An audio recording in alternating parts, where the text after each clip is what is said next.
alors aujourd'hui, nouvelle vidéo assez spéciale car en fait, comme vous l'aurez vu dans le titre de la vidéo, donc ce sera une vidéo sur un nouveau sport que j'ai découvert pendant le confinement mais que j'ai pas pu vraiment, j'ai pas vraiment fait beaucoup de ce sport.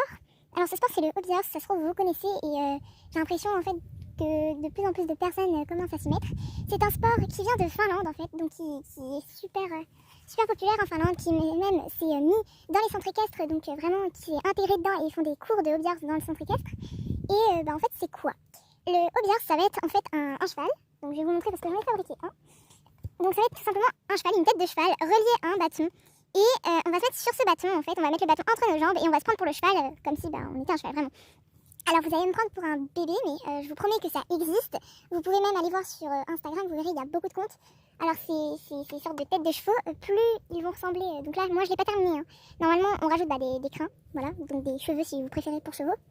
Et voilà, donc en fait c'est vraiment un sport mais on peut le considérer un peu comme un art ou quelque chose dans le genre. Ça dépend comment nous on a envie de le prendre en fait. C'est pour plusieurs personnes ça sera pas forcément la même chose j'ai envie de dire. Après donc voilà, c'était juste pour vous dire que j'avais découvert ce sport et que c'était juste pour vous le faire connaître parce que c'est pas un sport que beaucoup de mes amis connaissaient. Désolée, il y a un robot qui m'a aspergé d'eau mais bon bref voilà. Et donc c'est pas forcément un sport que j'ai l'impression que beaucoup de personnes connaissent.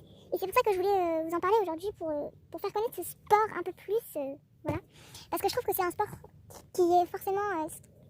vous allez me prendre pour une fille bizarre, mais quand j'étais petite je me prenais tout le temps pour un cheval et je ne savais pas que c'était un sport en fait. Et voilà, bon, ok, c'était pas vraiment exactement la même chose, mais ça ressemblait. Et donc voilà, et c'était juste pour vous dire ça. Ensuite que j'ai mon petit loulou là, personnellement je vais vous parler un peu plus donc, de cette bête, enfin des bêtes comme ça. Personnellement j'ai décidé de le fabriquer parce qu'un hobbyhorse qui était de bonne qualité ça peut aller très haut en prix. Je vais vous donner une moyenne à peu près mais je suis pas sûre vraiment.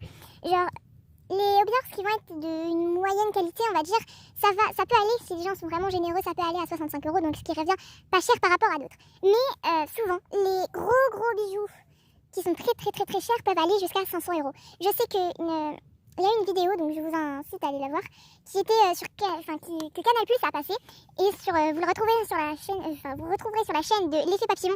Si vous recherchez dans votre barre d'infos, vous trouverez en fait c'est une chaîne YouTube de Canal Plus et vous pourrez voir que vous pouvez rechercher à Dada sur mon balai, ça s'appelle comme ça, l'effet papillon, vous marquez ça et techniquement vous verrez la vidéo et vous pouvez aller la voir, ça explique beaucoup mieux.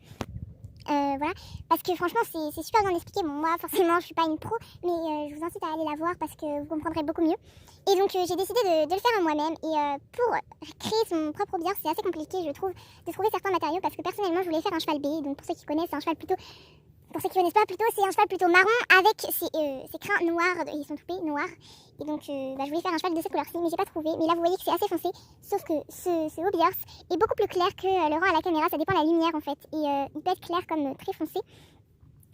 Donc un hobbyhorse, moi ce que je voulais faire c'était vraiment ne pas gâcher du tissu et tout et avoir un truc assez joli. Donc j'ai pris du tissu, donc je vais vous le poser là par terre. Voilà, pour que vous le voyez mieux. Donc j'ai acheté du tissu qui m'a coûté assez... 1 mètre sur 1 mètre pour être sûre de pouvoir en faire. D'ailleurs je suis en train d'en fabriquer un deuxième que ma mère a fait et elle a fait les grandes coutures à la machine à coudre. Donc il sera beaucoup plus petit que celui-là, sachant que moi j'ai fait les dimensions pour une machine à coudre mais j'ai tout cousu à la main. Donc autant dire qu'il est très gros mon petit loulou. Donc pour le faire j'ai acheté du tissu de 1 mètre sur 1 mètre qui m'a coûté environ 20 €, un peu moins mais 17-20 €. Désolée pour l'eau, hein. Je sais pas si vous voyez mais il y a de l'eau qui arrive à chaque fois. Donc voilà, donc ça m'a coûté pas très cher non plus. Ensuite il va falloir donc du cuir ou du semi-cuir. Moi j'ai utilisé du cuir parce que là j'avais pas mon semi-cuir. Attention au bruit, oups. Donc moi j'ai utilisé du cuir mais vous voyez que ça va en fait. Et j'ai pris du cuir parce que c'était un peu plus lisse. Est-ce qu'il y a une petite macro qui se fait? Oui, il y a quelques petits traits mais avec du semi-cuir, moi ça faisait des sortes d'effets écaillés. Il vous faudra aussi de la peinture blanche, donc moi là c'est pour faire ça mais bon c'est pas très... Voilà. C'est de la peinture blanche, faut faire gaffe que ça baffe pas par contre. De l'autre côté j'ai fait la même chose. Ensuite pour les filets, il vous faudra donc du cuir ou du semi-cuir. Cette fois-ci en fait j'ai décidé d'acheter des anneaux comme ceci qui étaient dans la même boutique que je suis allée pour ma bourre. Alors la bourre c'est en gros ce qu'on met dans les doudous et dans les coussins, donc c'est vraiment ce qui rend ce cheval assez moelleux mais dur à la fois. Et un sachet de 500 grammes ça m'a coûté 6,50 €. Voilà, et j'ai profité de l'occasion parce que ces anneaux-ci en fait ça s'appelle un mors verdun qui fait le même effet qu'un mors à aiguille. Et donc le mors aiguille c'est en fait le mors où ici il y a une tige avec un sorte de rond et ça fait la même chose de l'autre côté. Et l'effet arrondi fait que le cheval descend sa tête. Donc voilà, ça permet de tenir le cheval en place mais qu'il descende sa tête plus facilement. Et donc ces anneaux-ci, au final, j'avais pas mon ambiance encore créé, avec de la bourre. Donc j'ai eu peur que ce soit trop grand, mais au final c'était la bonne taille. Et 40 centimes l'anneau, donc comme il y a 2 côtés, ça m'a coûté... Ah mais j'arrête pas de me faire arroser, c'est souvent. Et ça m'a coûté en fait 80 centimes, donc quasiment 1 euro pour les 2 boucles, qui était le prix d'un anneau différent. Donc voilà, 1,20 € c'était les petites boucles pour accrocher. Et ça coûtait très cher. Donc voilà, ensuite il vous faudra du fil, de la laine pour ici en fait, donc de la laine pour ici, et de la laine pour vos crins. Puis bon, ça va être tout, voilà. Ensuite, un bâton, et les bâtons ça coûtait 6 €, donc souvent une moyenne entre 5 à 10 € pour avoir un bâton lisse. Moi j'avais coupé un bâton dans du bois pour que ce soit mieux, et ma mère a décidé de m'offrir un bâton. Mais sauf que les bâtons ça coûtait plus cher qu'acheter un sorte de Hobbiers qu'on achète dans le marché tout petit, comme ça. Alors ce Hobbiers là a coûté 4 €, alors un bâton ça coûtait 6 € et c'était pas beau.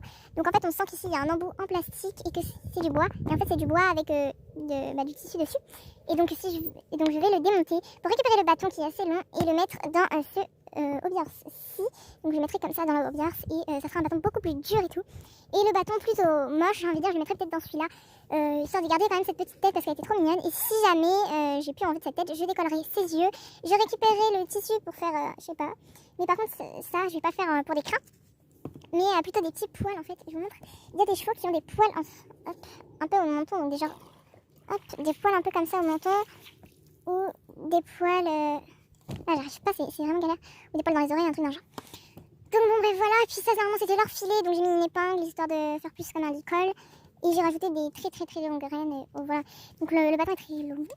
Et ce qui est nul, c'est qu'il y a du scratch ici, hop, avec un boîtier, et ce boîtier ça sert en fait à faire du bruit. Et en fait ici vous avez 2 boutons. Donc voilà, j'appuie dessus. Et donc ça fait du bruit en plus, donc enfin, bref, ça sert un petit peu à rien, mais bon, c'est sympa. Et de l'autre côté, voilà, c'est que des gémissements. Donc si je veux, j'utiliserai ça, comme je vais démontrer ce petit loulou, normalement, j'aurai ces petits boutons-là. Mais en fait, c'est des petits boutons, hein. Des petits boutons reliés au poignet, au boîtier qui est là. Donc bon, bref, ça va être tout pour cette vidéo. J'espère que je vous aurai appris quelque chose. Si c'est pas le cas, c'est pas grave. Et je vous conseille d'aller voir la vidéo de l'effet papillon. Peut-être que je la mettrai en barre d'infos, mais je suis pas sûre, donc voilà. En tout cas, c'était une vidéo où je parlais beaucoup. Et désolée d'avoir pas fait beaucoup de vidéos. C'est juste que j'avais pas forcément de choses, d'idées, voilà. Donc c'est pour ça que je ne faisais pas beaucoup de vidéos. Puis bon, voilà. Donc je vais m'arrêter là-dessus. J'espère que cette vidéo vous aura plu.